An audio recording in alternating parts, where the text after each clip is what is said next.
how to fix not showing WhatsApp notifications on Mac. So simply open your WhatsApp app and we're gonna guide through the settings. So click settings in left down corner area and choose the notifications option and make sure all these things are turned on.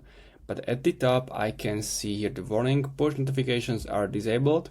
So we need to go to system settings.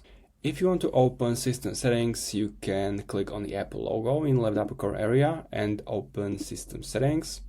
Now simply scroll down and open notifications and again scroll down until you find WhatsApp app, which should be here.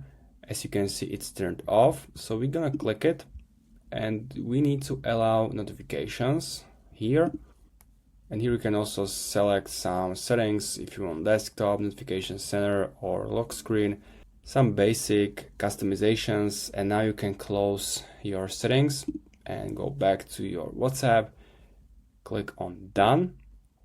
And now it should be working. If I go again to notifications, there is no longer that warning. So if somebody texts you, you're gonna get notification on your Mac from WhatsApp. So if you have any questions, leave a comment. If you find this video helpful, make sure to hit that like button and see you next time.